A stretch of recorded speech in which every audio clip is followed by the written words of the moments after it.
आज शिंदखेड राजा इथे जन्म झालेल्या आई जिजाऊ साहेबांचा तिथेही जन्मोत्सवाचा मोठा कार्यक्रम साजरा केला जातो आणि ज्या ठिकाणी तिथे समाधीचं ठिकाण आहे त्या ठिकाणी आम्ही दरवर्षी हा कार्यक्रम साजरा केला जातो। तर आज मोठ्या संख्येने कार्यकर्ते आणि सर्व शिवप्रेमी लोक त्या ठिकाणी आलेले आहेत। चांगली बाब आहे, कारण निवडणुकीची धामधूम आहेच, परंतु आमचं कर्तव्य बनतं की ज्यांच्यामुळे आज आम्ही सुरक्षित परिस्थितीत आहोत त्यांच्यासाठी एक दिवस आणि काही वेळ आणि तो देण्याचं कर्तव्य आम्ही गेल्या अनेक वर्ष पार पाडतोय की आज आम्ही त्या कर्तव्यारूपी सेवेला आम्ही हजर झालेलो आहोत। जिजामातांनी स्वराज्यासाठी महत्वाचं योगदान दिलेलं आहे। शिवाजी महाराजांनी जडणघडण केली, मात्र त्यांच्या वाड्याच्या दुरावस्था झालेली आहे, प्रचंड दुर्लक्ष होत आहे, यासाठी काय योजना आहे का? असं काय नाही आहे, तुमचं म्हणणं बरोबर आहे, परंतु पुरातन खात्याच्या अखत्यारीमध्ये येत असलेला हा किल्ला आणि हे सगळं पुरातन विभाग आता तो वरचं काम चालू आहे, ते काम झालं का आम्ही खालच्या कामाला सुरुवात करणार आहोत। आपलं म्हणणं अत्यंत योग्य आणि रास्त आहे आणि हे जिजाऊ माँसाहेबांचा वाडा हा पूर्ववत करण्याची जबाबदारी आमची आहे आणि ते आम्ही करून घेतो। शेठ, सध्या महापालिका निवडणुकांची रणधुमाळी सुरू आहे।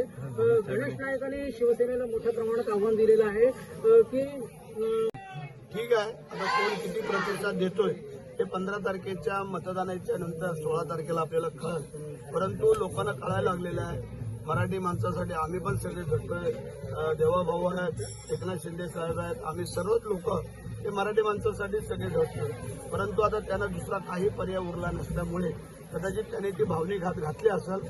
आज त्याला उत्तर काय देतात आमचे नेते मंडळी, आज सभा आहे शिवाजी पार्कला, ते आपल्याला कळेल। वेगळे झाले दोन ठाकरे, ठीक आहे, आता राजकारण बोलल्यावर होतं, आता ह्याच्यावरती काही वेगळं भाष्य करणार नाही, त्याचं उत्तर एकनाथ शिंदे साहेब 15 तारखेच्या निवडणुकीनंतर देतील आणि त्यांनी सुरुवात पण केलेली आहे।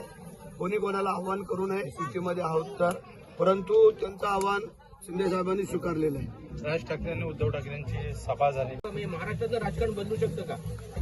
आपल्याला कल्पना असणं गरजेचं आहे की शिवसेना आणि भारतीय जनता पार्टीची युती झाल्यानंतर त्यांना पर्याय काय उरलेला नाही आहे आणि म्हणून करता त्यांना कल्पना आहे शिवसेना आणि भारतीय जनता पार्टीची जोपर्यंत भक्कम युती आहे तोपर्यंत ह्यांना असंच काही नाही काहीतरी करावं लागणार। शेठ, गेल्या अनेक दिवसापासून तुम्ही राष्ट्रवादी आणि शिवसेनेचा संघर्ष या रायगड जिल्ह्यात होता, मात्र आता पुण्यात देखील काही भाजपचे पदाधिकारी आहेत, त्यांनी सांगितलं की अजितदादांना घेऊ नको सांगितलेलं तरी शिवसेने पश्चाताप करतातच होते।